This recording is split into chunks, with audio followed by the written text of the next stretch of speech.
with Hazy and Belle Salisbury. Let's get back to the show. And welcome back. You're listening to The Broader View on the Hazy Radio Network. And Lisa, welcome back to the show. Thank you. Glad to be back. Good. I'm glad. See, our people do come from commercials.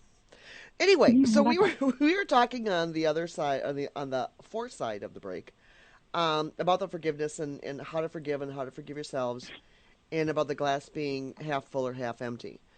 With our society being so pessimistic now, how do we really we have to retrain ourselves to be optimistic? Yeah. What are some of the steps? And that's exactly what it is. It's almost like rewiring your brain. Yeah. You know, it really is.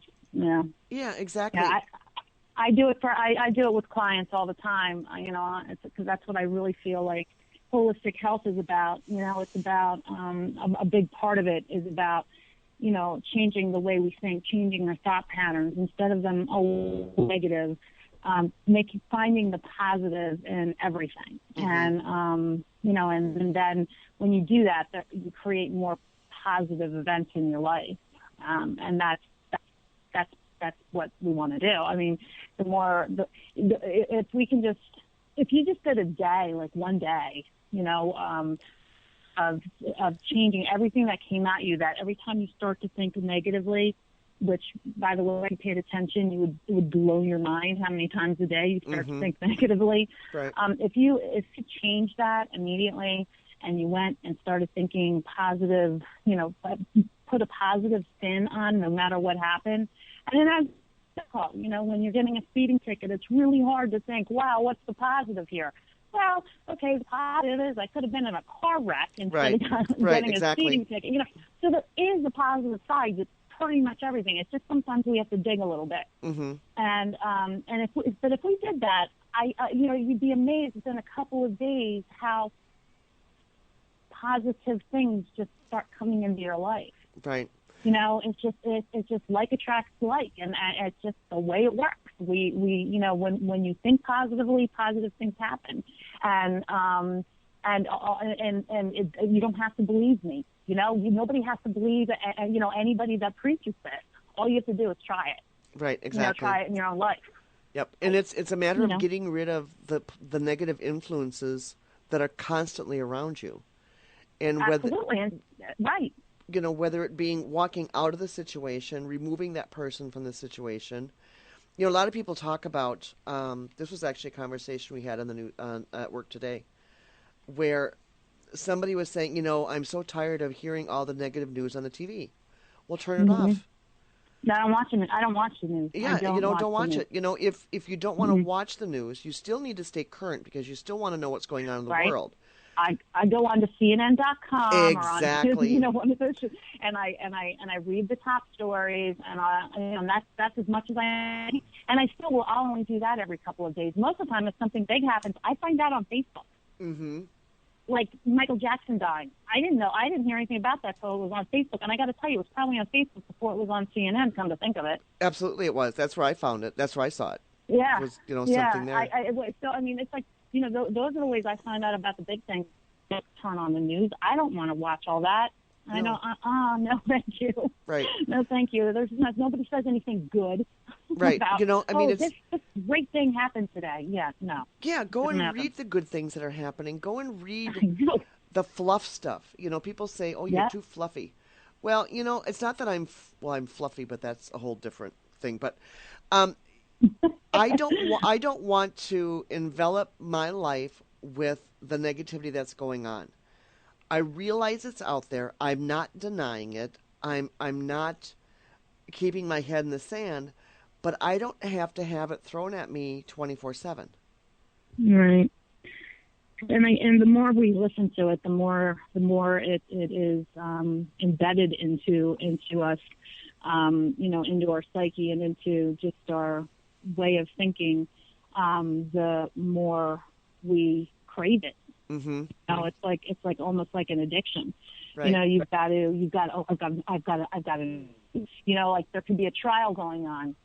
like some kind of trial for, somebody somewhere. And it's like, you hear one little thing about it and you're like, oh, I wonder what's going on with that trial. And then before you know it, you're Googling it or you're turning on the news to see what's going on. Right. It's like, and then the more you watch, the more you need to watch. You don't want to miss, a word that's said during the trial before you in front of the TV taping everything there is to tape about that crime that happened and that trial that's taking place. I mean, that's just an example, but it's what we do. It's the negative attracts negative, just like positive attracts positive. Right. So if you start living for something that's negative, if you start living for bad news, if that's what you start focusing on, then that's what you're going to attract into your life. And nobody wants that. Absolutely. And I think the negative aspect of something, or gossip, so to speak, is more addicting than the positive side. And why? I mean, why? Yeah. Why is that? Why can't that be flipped over where the positive is more addicting? It's drama. Why? I mean, it's just the drama. It's really strange to think about it when it comes to, like, on Twitter today, I saw something about Lindsay Lohan taking some deal for, another reason or something. And I'm like, why are we so obsessed with Lindsay flipping Lohan? Right, exactly. Why? Why do we care? Why are we so obsessed with what's going on with celebrities? Why do we judge everything that they do, and have to make such a big deal out of everything going to a famous person? Yes, when you become rich and famous, you do kind of, what comes with it is the public attention, no doubt, and that's just the way it is. But it doesn't have to be. We don't have to obsess over it. And right. I think that we do. We absolutely do. Well, I mean, it's like we're thriving over the misfortune and the demise of another human being. And to me, I don't understand that. Sometimes I think we do this, and sometimes I think, like, you find out somebody has lung cancer, and the first thing you say, were they a smoker? Because if you don't smoke, then you feel like, oh, okay, I'm safe. Right. It's almost like it was where if we see the negative, and we acknowledge the negative, we don't have to worry about it hitting us too. Yeah. It's hard to describe, but if you think the worst, then if you're always thinking the worst can happen, then you'll never have the worst happen. Mm-hmm. Because usually what you're unprepared for is what usually gets you. Right. So it's kind of I think it's kind of a weird way that our personalities work and our brain works, where we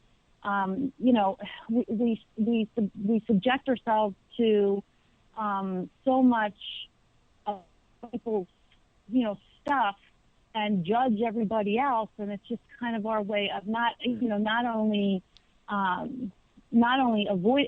It's kind of a way of making it whatever we do wrong, it's not as bad as what that person did wrong. Yeah. It's really a judgment thing, I think. I don't know. That's exactly. It's very bizarre. That's exactly what I was thinking too. It's almost like we are trying to do reverse psychology on ourselves. Right. Exactly. Exactly. Yep. Which doesn't work. Right. It's exactly what I was trying to say, and you just said it so much more eloquently and simply. But it's exactly what it is. It's like reverse psychology. We're telling ourselves something so that we can avoid it happening. Yeah. We're telling ourselves something. Well, this is horrible that this happened to this person, but inside we're like, that won't ever happen to me, and that can't happen to me because I already know somebody that it happened to. So what are the chances of it happening to me too? Mm-hmm. Crazy stuff. I mean, it doesn't really make sense. It's like a head game we play with ourselves. Yeah, that's like that role playing that doesn't work. Yeah, we're exactly. we're so good at earlier. Yeah, I know we're so good at planning our whole lives. Now, really, how often is it that someone who has their life path mapped out for themselves and it actually goes that direction? Well, that's like one of the best quotes that I've ever heard. One of the best things I've ever heard was, if you want to hear God laugh, tell him your plans. I always thought that was just perfect, because there's nothing more true than that. We can't plan anything. I mean, you can plan your weekend and plan what you want to do for your weekend, and hopefully you're going to get that weekend that you planned. Right. But it's a hopefully. You can't. You don't know that that's going to happen. Right. You don't know what's going to happen to interfere with that. So it's absolutely, that's true. I mean, it really does boil down to, I mean, I can't plan tomorrow, let alone plan today. But it really boils down to is getting up in the morning and saying to yourself and believing that you are going to make today the best day of your life. Right. You're going to and then really the very moment that you're having is the only moment that matters. And that's another thing about, I mean, we can, the fact of forgiveness and all the other things that we've been talking about into this concept of the only moment we have is right now. Mm-hmm. We can't change what happened yesterday. We can't control what's going to happen tomorrow. So all we have is right now. So, people spend so much time planning and so much time wishing they'd done something differently or wish that they could change something. So they're either living through a memory or planning for something in the future. They don't live their life. Right. Because they're not living in the moment. And that's all there is. I mean, it's such a, everybody needs something to look forward to, no doubt. So plan the big and plan, but that's a very small part of your existence. It should be a very small part of your existence. What should be the biggest part of your existence is the very moment you're living right this moment. That's the moment that matters. Right. And if